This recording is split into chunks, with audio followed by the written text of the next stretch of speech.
بسم اللہ الرحمن الرحیم۔ السلام علیکم دوستو، دنیا بھر کی خبروں میں آج آپ سنیں گے، لیکن اس سے پہلے اگر ہو سکے تو لائک، سبسکرائب اور بیل آئیکن کا بٹن ضرور دبا لیں۔ شکریہ۔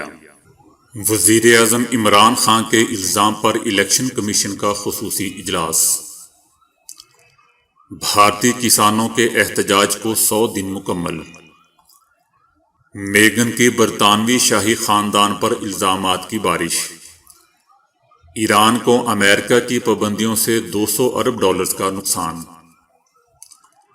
بورڈ کی غیر ذمہ داری کے سبب لیگ ملتوی ہوئی۔ دنیا کے تیز رفتار ترین طیارے کی تصاویر جاری۔ امریکہ نے فلسطینی علاقوں میں عالمی عدالت کی تحقیقات کی مخالفت کر دی۔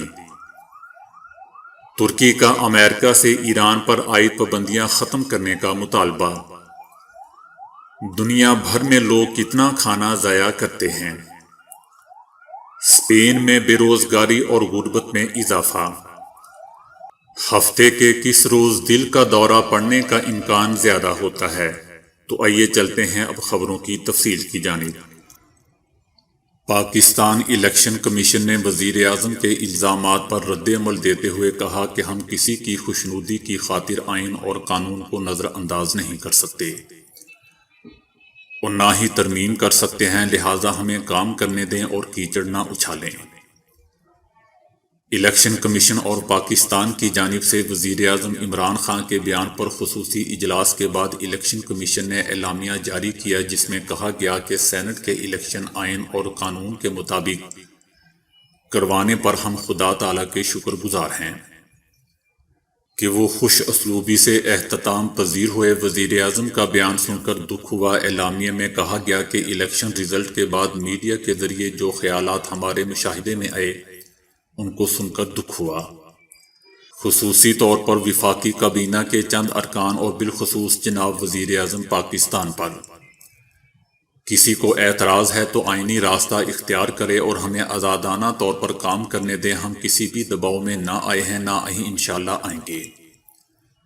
الیکشن کمیشن دباؤ میں آئے بغیر فیصلے کرتا ہے، جیت گئے تو منظور، ہار گئے تو نامنظور۔ کیا یہ کھلا تضاد نہیں ہے؟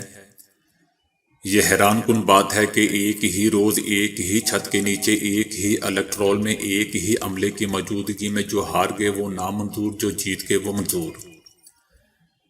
کیا یہ کھلا تضاد نہیں ہے؟ جبکہ باقی تمام صوبوں کے رزلٹ قبول، ہر شخص میں شکست تسلیم کرنے کا جذبہ ہونا چاہیے۔ اگر کہیں اختلاف ہے تو شواہد کے ساتھ آ کر بات کریں۔ آپ کی تجاویز سن سکتے ہیں تو شکایات بھی کیوں نہیں سنیں گے؟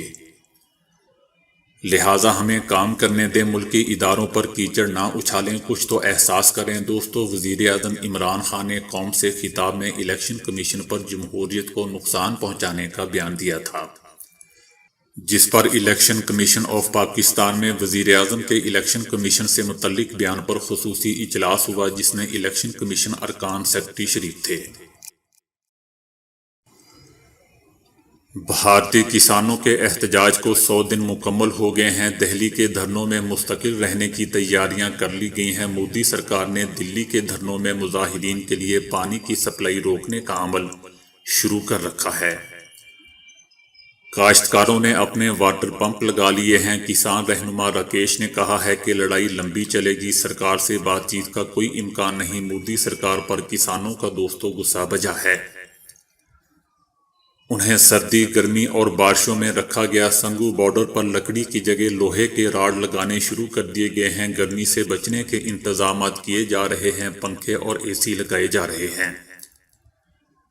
کاشتکاروں کا کہنا تھا کہ بڑی کمپنیاں سب کچھ کھا جائیں گی، بھارت میں اناج کا بحران پیدا ہو جائے گا۔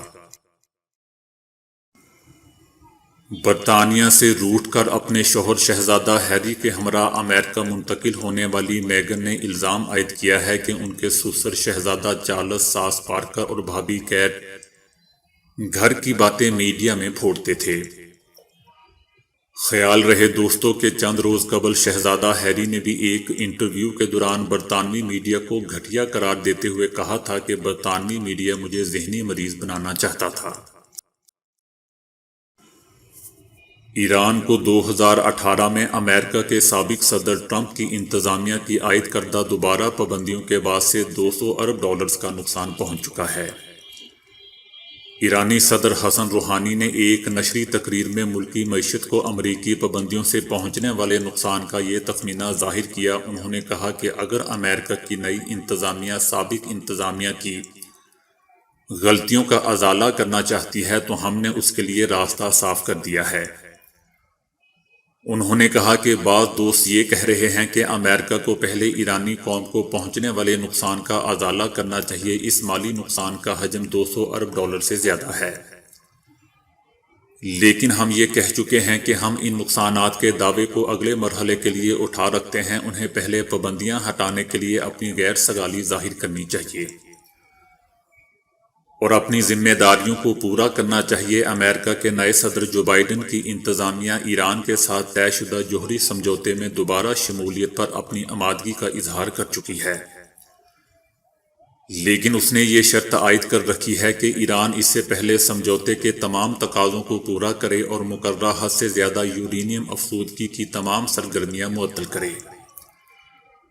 تاہم ایران یہ مطالبہ کرتا چلا آ رہا ہے کہ امریکہ کو پہلے سابق صدر ٹرمپ دور کی تمام پابندیوں کا خاتمہ کرنا چاہیے، اس کے بعد ہی وہ سمجھوتے کی تمام شرائط کی پاسداری کریں گے۔ جو بائیڈن انتظامیہ نے سابق صدر کے بعض اقدامات کو کالعدم قرار دے دیا اور اس نے حال ہی میں نیو یارک میں ایرانی سفارتکاروں کے داخلی سفر پر عائد سخت پابندیوں میں نرمی کر دی ہے۔ دوستو، یاد رہے کہ ایران سابق صدر ٹرمپ دور کی تمام پابندیوں کے خاتمے کا مطالبہ کر رہا ہے۔ گزشتہ ہفتے توانائی کے عالمی ادارے کے معائنہ کاروں کو اپنی تنصیبات کے معائنے سے بھی روک دیا تھا۔ پی سی بی کی غیر ذمہ داری کے سبب PSL-6 کو ملتوی کرنا پڑا، جبکہ ہنگامی اجلاس میں فرنچائز اونرز برس پڑے۔ بڑھتے ہوئے کورونا کیسز کی وجہ سے کرکٹ بورڈ نے گزشتہ روز PSL-6 کو ملتوی کر دیا تھا۔ فیصلے سے قبل فرنچائز اونرز نمائندوں کا ورچوئل اجلاس بلایا گیا۔ اس موقع پر خاصی گرما گرمی دیکھی گئی۔ اربوں روپے کی سرمایہ کاری کرنے والے ٹیم مالکان صورتحال سے خاصے ناراض نظر آئے۔ انہوں نے حکام کی جانب سے نامناسب انتظامات کو سخت تنقید کا نشانہ بنایا۔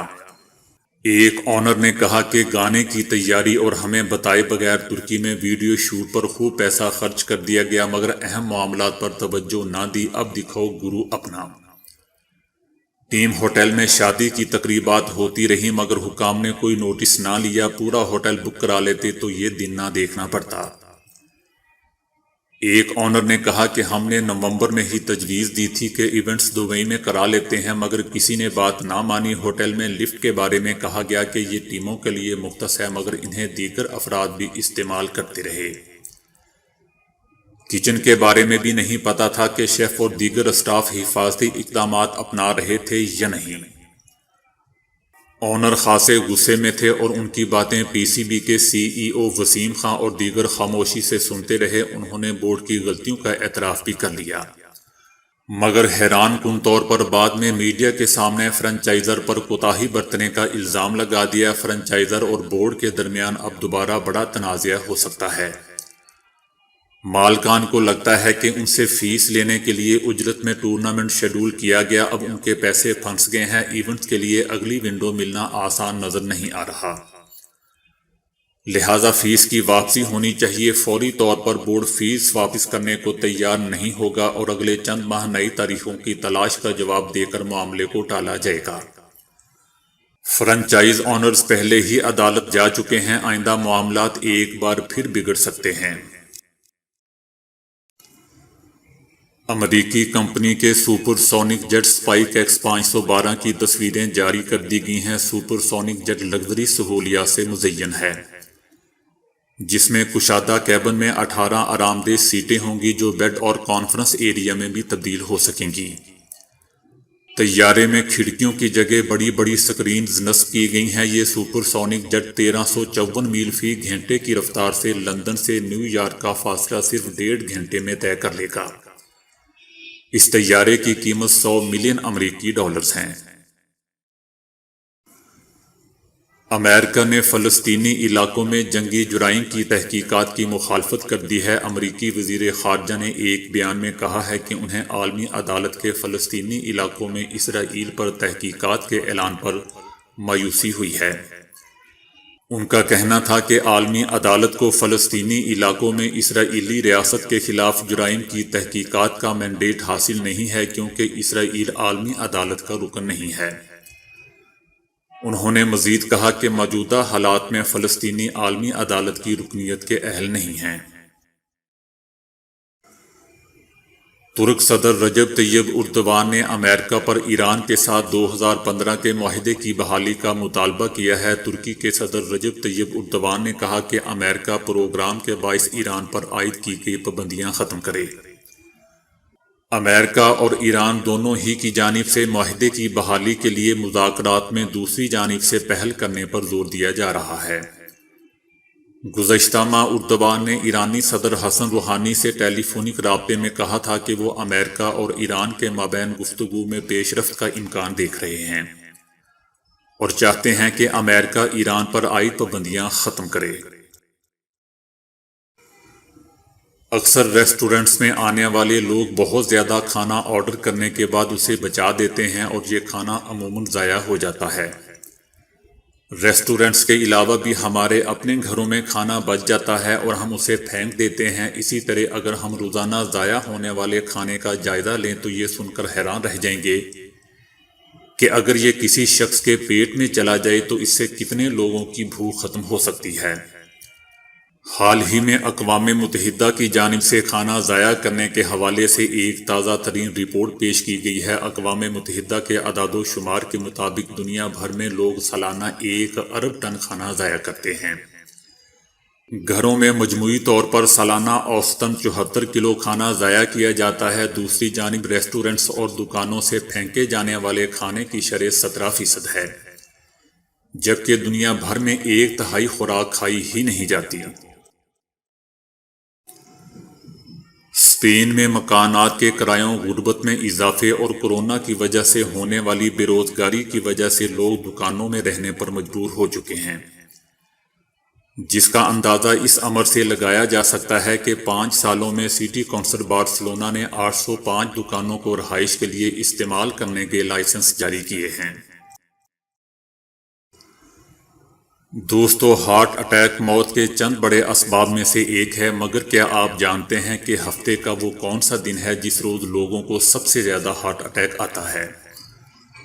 سویڈن کے سائنسدانوں نے اپنی تحقیق میں اس سوال کا جواب دیا ہے۔ سویڈن کی یونیورسٹیوں اوپسلا اور اومیا کے سائنسدانوں نے 1,56,000 لوگوں پر کی جانے والی اپنی مشترکہ تحقیق کے رزلٹ میں بتایا ہے کہ ہفتے میں پیر کا دن ایسا دن ہے جس میں لوگوں کو سب سے زیادہ ہارٹ اٹیک آتا ہے۔ اس کی وجہ بیان کرتے ہوئے سائنسدانوں نے بتایا کہ پیر کے دن کام کا پریشر بہت زیادہ ہوتا ہے، چنانچہ اسی روز ذہنی دباؤ اور دیگر وہ عوامل شدید ہوتے ہیں جو ہارٹ اٹیک کا سبب بنتے ہیں۔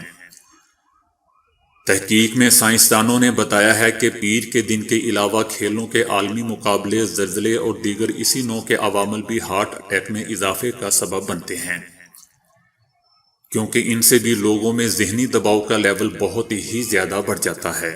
تو دوستو، آج کے لیے اتنا ہی۔ ویڈیو کو لائک اور شیئر کرنے کا بہت بہت شکریہ۔